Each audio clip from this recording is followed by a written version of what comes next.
오늘 말씀은 창세기 21장부터 보도록 하겠습니다. 우리가 창세기 12장부터 말씀을 보면서 12장에서 20장까지는 아브라함한테 하나님께서 언약하신 내용으로 되어 있죠. 세 가지로 언약을 했죠. 우리가 이건 3대 언약이라 이렇게 부르기도 하고, 그렇지만 이 3대 언약이라는 건 결국은 하나님에 따라 언약입니다. 그리고 21장부터는 이삭에게 아브라함의 언약을 계승하는 것에 대해서 나오는 내용들입니다. 그래서 이삭의 출생과 보호, 언약 계승을 실현하는 것 나오는 게 21장에서 26장까지 나와 있는데요. 우리가 먼저 봤던 12장에서 20장까지의 아브라함과의 언약은 결국은 이 언약이 이루어 주시고 계승시키고 하면서 하나님께서는 앞으로 가면 아담과의 3대 언약, 즉 세 가지 언약인데 하나님 나라에 대한 언약이거든요. 그 실체적으로 세워준 그 언약을 하나님께서 이렇게 반드시 이루어질 거라는 것을 모형적이고 그림자적인 것으로 하나님을 계시하는 그 계시 섭리가 나와 있는 겁니다. 이것은 후일에 우리 주님께서 오셔서 실체적으로 언약을 이루실 것에 대한 그 모형이요 그림자인 것입니다. 그것을 하나님께서 계시하신 것인데 그 하나님의 섭리로서 나타내고 있는 거죠. 그리고 오늘 볼 말씀에 21장 본문을 우리가 같이 보도록 하겠습니다. 21장 1절에서 몇 절만 보겠습니다. 여호와께서 그 말씀대로 사라를 권고하셨고 여호와께서 그 말씀대로 사라에게 행하셨으므로 사라가 잉태하고 하나님의 말씀하신 기한에 미쳐 늙은 아브라함에게 아들을 낳으니 아브라함이 그 낳은 아들 곧 사라가 자기에게 낳은 아들을 이름하여 이삭이라 하였고. 3절까지만 읽었습니다.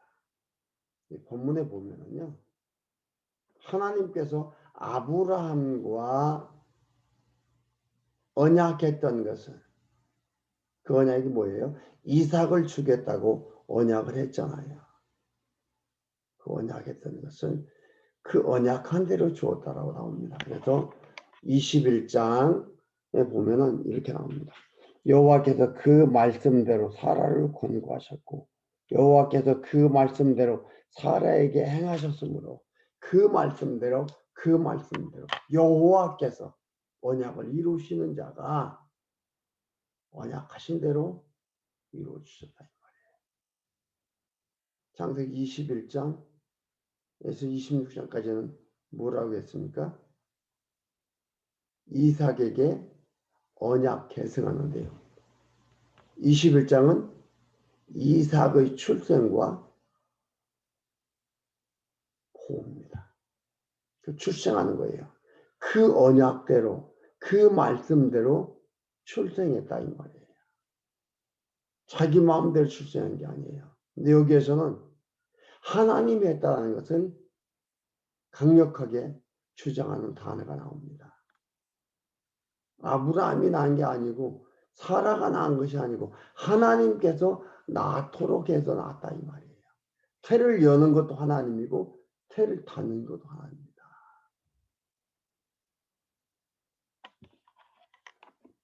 여기 보면 이런 말씀이 나옵니다.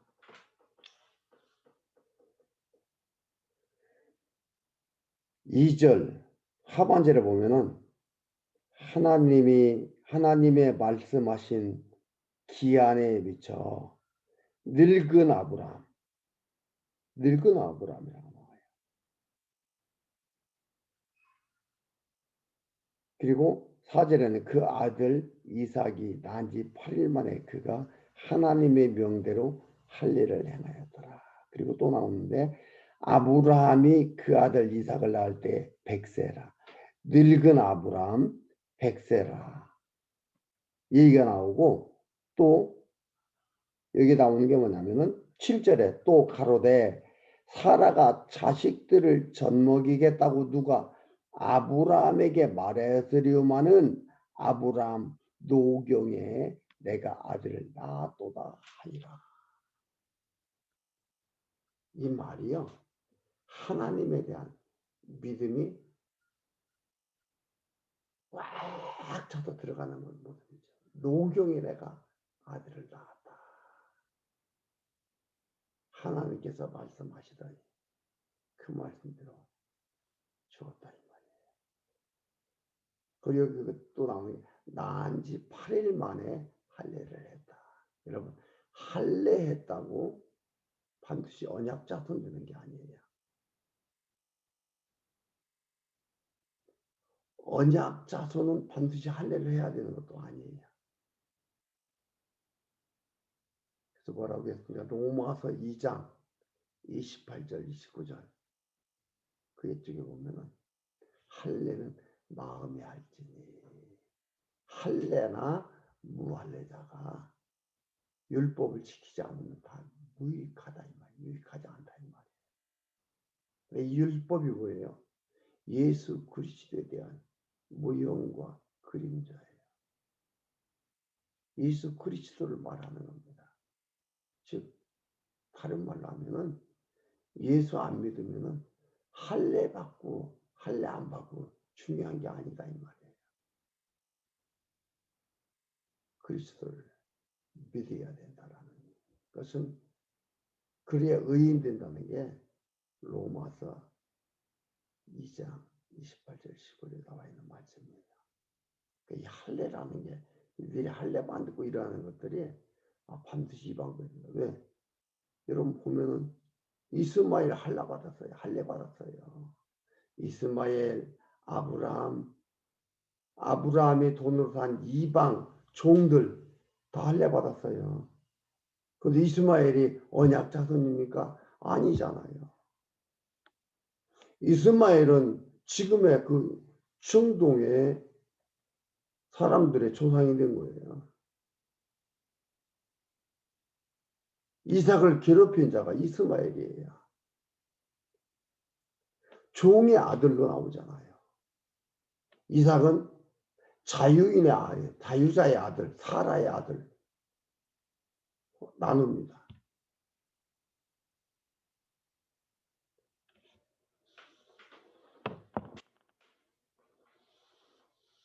그리고 8절에서 9절까지 하갈이 낳은 이스마엘이 이삭을 희롱합니다.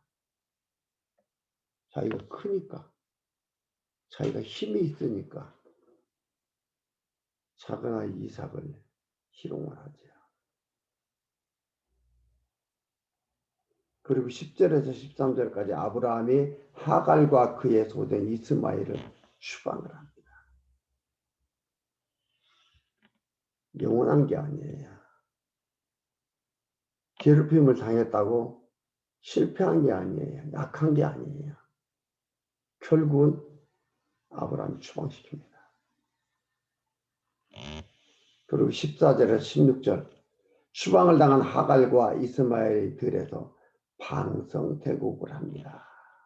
16절 한번 읽어드릴게요. 16절에 가로되 자식의 죽는 것을 참아보지 못하겠다 하고 살 한바탕쯤 가서 마주 앉아 바라보며 방성대고 가니 하나님이 그 아이의 소리를 들으시므로 하나님의 사자가 하늘에서부터 하갈을 불러가라사대 하갈아 무슨 일이냐 두려워 말라 하나님이 저기 있는 아이의 소리를 들으셨나니 일어나 아이를 일으켜 네 손으로 붙들라 그러 큰 민족을 이루게 하리라 하시니라. 하나님이 하갈의 눈을 밝히며 샘물을 보고 가서 가죽부대에 물을 채우다가 그 아이에게 마시우더라. 하나님이 그 아이와 함께 계심에 그가 장성하여 광야에 거하며 활 쏘는 자가 되었더니 그가 바란 광야에 거할 때에 그 어미가 그를 위하여 애굽 땅 여인을 취하여 아내를 삼게 하였더라. 여러분, 이스마엘과 하갈이 존재하게 된 것은 하나님께서 이렇게 축복해서 된 거예요. 하나님 최대의 실수인가요? 나타난 현상으로만 보면은 하나님 실수한 것 같죠. 지금도 이스마엘 후예들이 이 세상을 어지럽히고 있으니까요.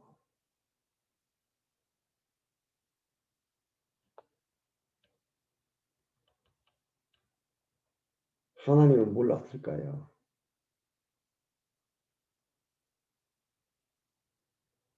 왜 하나님께서는 이들을 이렇게 번성토록 해가지고 지금 이런 일이 일어나도 만들었냐 이 말이에요.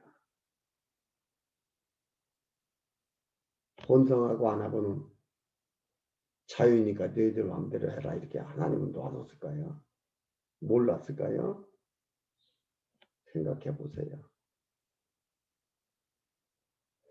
그런 것도 모르고 어떻게 역사되어지는 것도 모른다면 그가 무슨 전능자고 그가 무슨 주권이 있고 그가 무슨 영원하고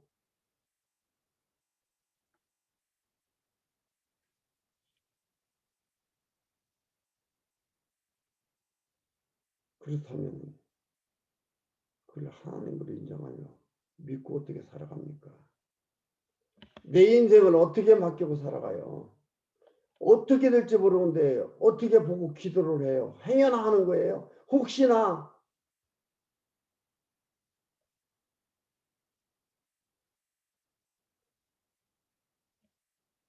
그러니까 성경을 처음부터 쭉 읽어봐야 돼요.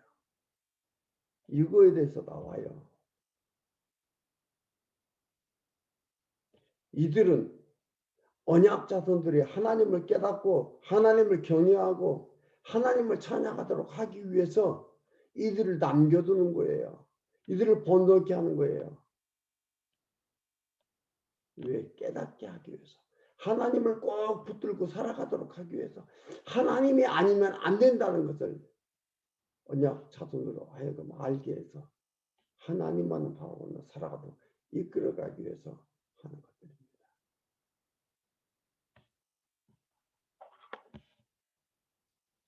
그리고 22절에서 34절 아브라함과 아비멜렉이 거짓 없기로 서로 맹세를 합니다. 한 나라의 왕이 한 족장이 되어 있는 아브라함 그들과 어떻게 돼요? 대등하게 돼요. 아브라함이 이렇게 대등하게 된다 이 말이에요. 아브라함 살아가는 거 쭉 보니까 하나님께서 함께 하더라 이 말이에요. 그렇다고 아비멜렉이라는 이 사람이 하나님을 믿는 게 아니에요.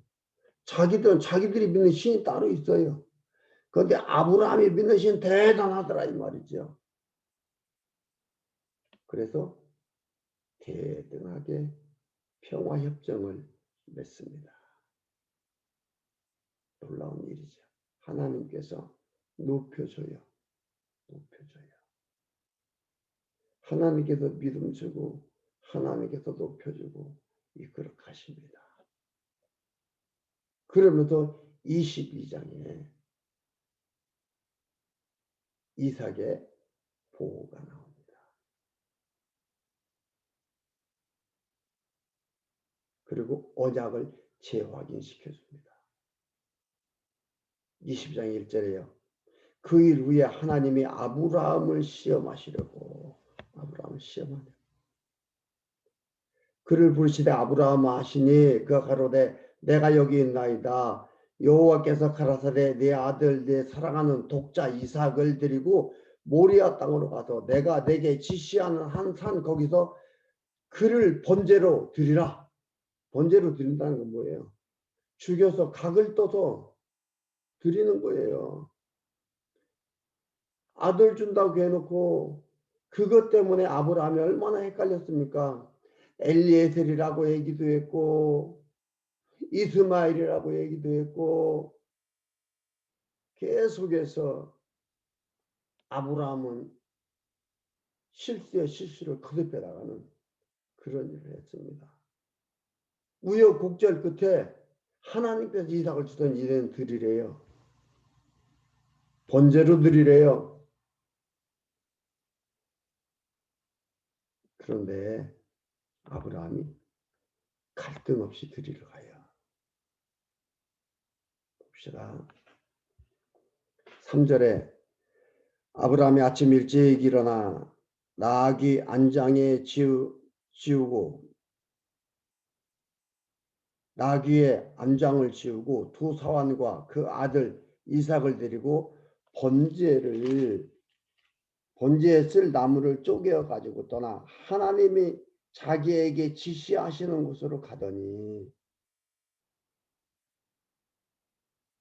어떤 목사님은 3절에서 번제에 쓸 나무를 쪼개어 가지고 가는데 장작이 쪼개질 때마다 아브라함의 마음은 더 많이 찢어졌을 거라고. 장작이 반조각 나면은 아브라함의 마음은 산산조각이 났다고 이렇게 얘기하는데 그때는 감동인 줄 알았어요. 그런데 아브라함의 이 마음의 상태가요. 히브리서 11장 17절에부터 나옵니다. 제가 한번 읽어드릴게요. 아브라함이 그런 마음이 아니었어요. 이미 믿음이 확 들어가 있기 때문에 그런 마음이 아니었어요. 11장 히브리서 11장 17절입니다.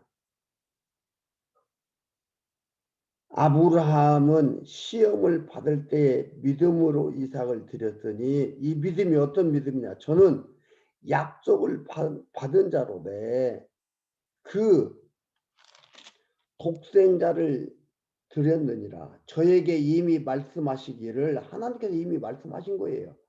네 자손이라 칭할 자는 이삭으로 말미암음이라 하셨더니 저가 하나님이 능히 죽은 자 가운데서 다시 살리실 줄로 생각한지라.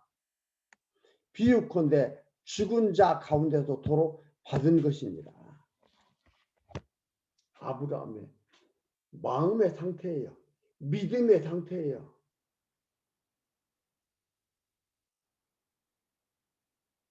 죽은 자를 살릴 거야. 이삭을 잡아들여도 하나님이 살릴 거라. 왜? 아브라함의 몸에서 날짜, 이삭의 몸에서 날짜를 통해서 그 후손이 번성할 걸 약속을 했는데 지금까지 이렇게 이루어 주었는데 이삭을 들였다고 그걸 끝장나는 거 아니다 이 말이에요. 하나님은 약속을 이루시는 자더라 이 말이에요. 이 언약을 이루시는 자. 그래서 언약이라고 한다 그랬습니다. 언약. 언약은 하는 자도 하나님이요. 이루시는 자도 하나님이요. 다만 우리는 하나님에게 하나님의 언약을 이루어 가시는데 쓰이는 도구인 것입니다. 도구인데 어떤 도구요? 언약 자손으로서 선한 도구로 드시니 너무나 고맙고 감사한 거죠.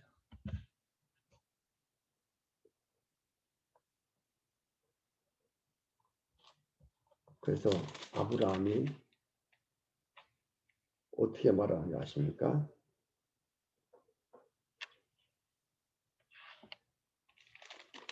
여기에서 보면은 5절에 아브라함에 대한 것이 나옵니다. 이 아브라함이 사환에게 이르되 사환 둘이 갔다 했죠. 너희는 나귀와 함께 여기서 기다리라. 내가 아이와 함께 저기 가서 경배하고 너희에게로 돌아오리라. 근데 여기에서 저희 가서 경배하고 우리가 너희에게 돌아오리라. 이렇게 번역해 놓음이 정확합니다. 나오는데 사원 데리고 못 가죠. 사환들이 뭐 하나님을 아는 것도 아니고 믿음이 있는 것도 아닌데 아브라함이 이삭 번제로 드리려고 하는데 사환 둘이 잡아가지고 말려봐요.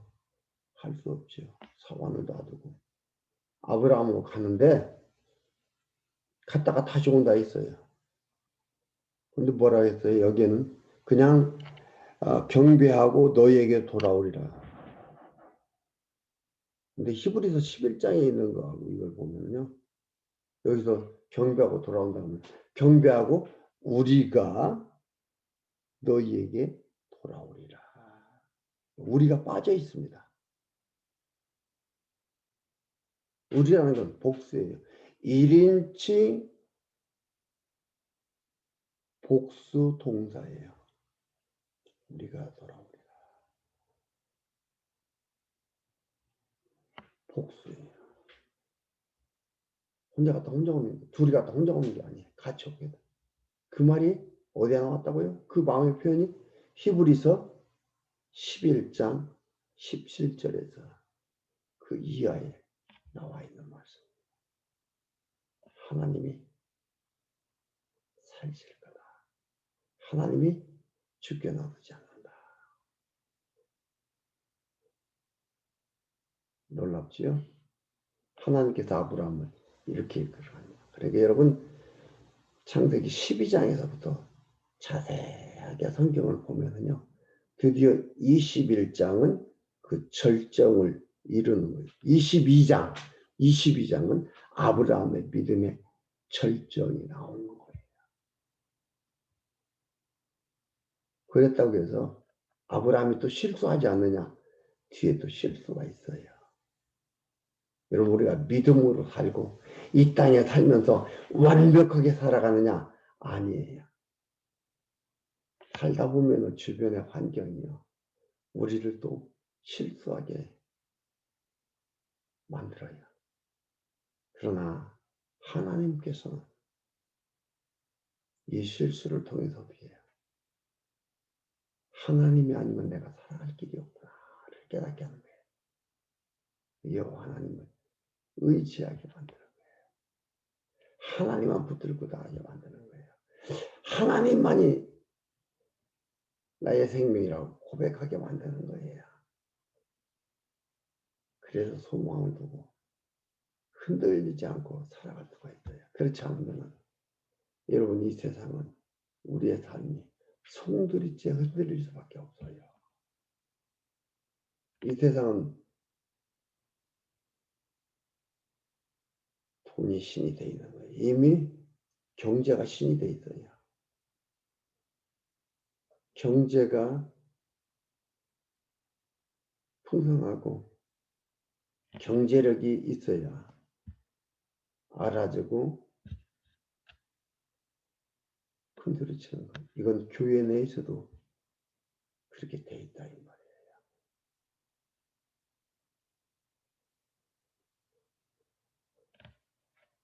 이 하나님에 대한 올바른 믿음을 우리가 잘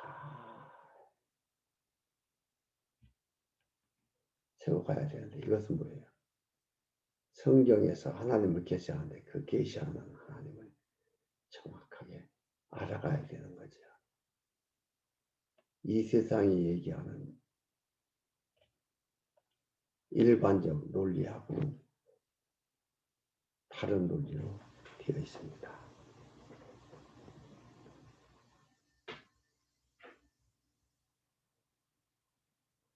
그 11절에서 12절까지 보면 여호와의 사자가 이삭에게 손을 대지 못하게 합니다.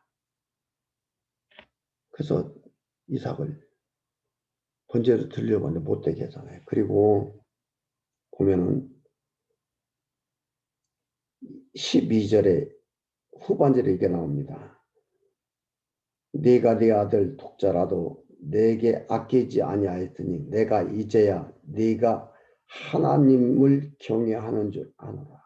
이제라고 하는 것 하나님이 전에 몰랐다라는 게 아니고 인간적으로 우리가 깨닫도록 하고 인간적으로 하나님의 사랑을 알도록 하기 위해서 사용하는 인간이 언어를 사용하는 겁니다.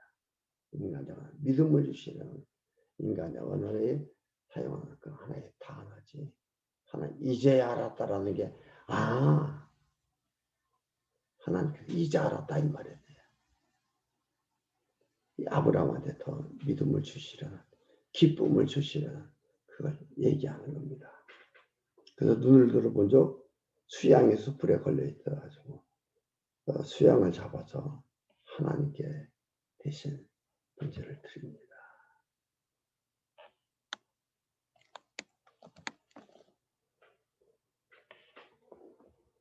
그리고 20절에서 마지막 24절까지 보면 이삭의 아내가 델 리브가의 계보 내용이 나옵니다. 20절에 이 일 후에 혹이 아브라함에게 고하여 이르기를 밀가가 그대의 동생 나홀에게 자녀를 낳았다 하였더라. 그 맏아들은 우스요 우스의 동생은 부스와 아람의 아비 구무엘과 게덱과 하소와 빌다스와 이들랍과 부두엘이라. 이 8사람은 아브라함의 동생 나홀의 처 밀가의 소생이었더라. 소생이며 부두엘은 니브가를 낳았고 나홀의 척 루마라 하는 자가 데바와 가와와 다하스와 마아가를 낳았더라. 이렇게 해서 이삭이 이제 자기 아내 니브가로서 결혼하게 되는 건데, 그러니까 장가가고 결혼하고 하는 혈통까지 얘기합니다. 매우 중요한 것들입니다. 왜요? 언약 자손을 계승하는 거니까. 언약 자손을 계승하는 거예요. 아무나 갖다 막 하는 게 아니고 언약 자손을 계승해가는 그런 부분입니다. 그리고 23장부터 26장까지 이제 언약 자손의 출생과 보호, 시험과 언약 재확인했는데, 이제는 뭐냐면은 23장은 이삭 어머니의 죽음입니다. 어머니의 임무가 끝나니까 하나님께서 어머니를 불러들이시고, 24장에서 26장까지는 언약 계승의 실현이 나옵니다. 이것은 다음 시간에 보도록 하겠습니다.